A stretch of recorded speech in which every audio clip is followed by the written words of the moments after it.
Europe 1 Matin Week-end. 6h, 9h. Lénaïque Monnier. Europe 1, 6h43, c'est l'heure d'accueillir le premier invité d'Europe 1 Matin Week-end.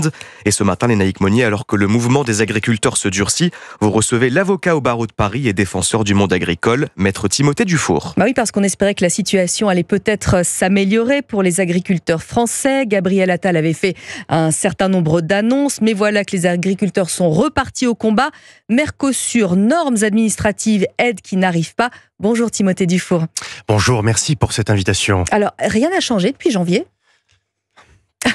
Ma question est un peu brusque. Nous avons assisté à un mouvement politique qui dépasse naturellement le monde agricole, mais la réalité c'est qu'il s'agit de toucher à des réformes structurelles. Il y a des réformes de fond, il y a des réformes aussi structurelles. La réalité c'est qu'aujourd'hui, vous avez une administration qui a été totalement gangrénée par une idéologie, par certaines associations, certaines ONG qui ont infiltré notre bureaucratie. Et notre agriculture est devenue un terrain d'expérimentation par des bureaucrates. Et donc, il faut toucher au fond et il faut toucher à la forme. C'est-à-dire qu'il faut aussi repenser la façon dont nous dialoguons avec nos agriculteurs. Donc, il faut restaurer de la confiance entre les services de l'État et nos agriculteurs. Et puis, il faut s'attaquer aussi aux réformes de fond. Et cela nécessite des débats parlementaires. Et vous savez ce qui s'est passé avant l'été. Et vous savez aussi potentiellement ce qui peut se passer dans les prochaines semaines. Donc, beaucoup d'incertitudes. Mais les chantiers sont énormes, de fond et de structure.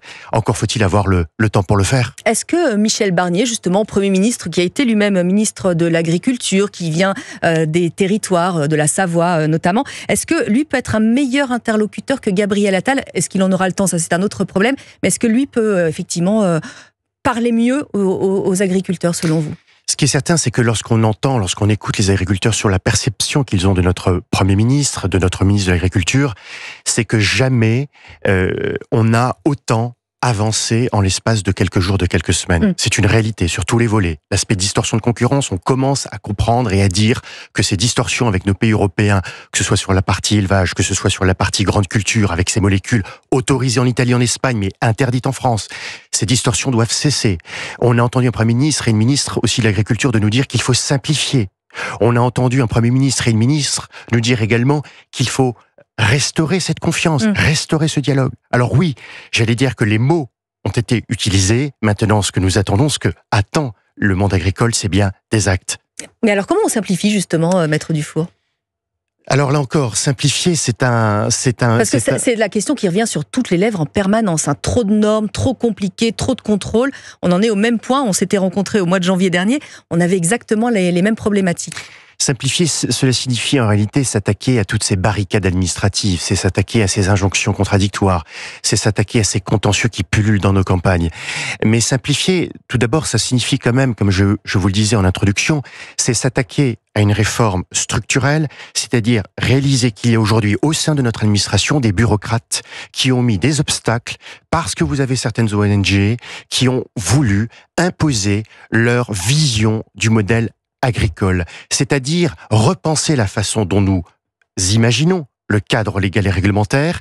Et une fois que vous avez posé une fois que vous avez fait ce constat, c'est ensuite prendre, que ce soit pour l'élevage, que ce soit pour les grandes cultures, réaliser que vous avez aujourd'hui des projets de ferme, des projets d'extension de ferme qui sont bloqués, ralentis, parce que vous avez soit des procédures contentieuses, soit parce que vous avez des services de l'État qui peinent à instruire, soit parce que vous avez aujourd'hui tout simplement des minorités écologistes qui estiment qu'il faut en réalité un autre modèle qui n'est plus compatible, qui ne serait plus compatible avec la vision de notre société.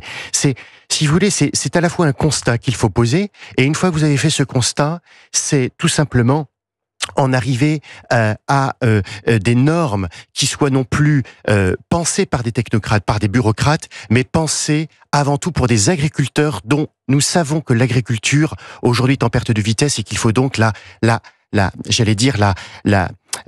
l'accompagner dans ces prochaines décennies.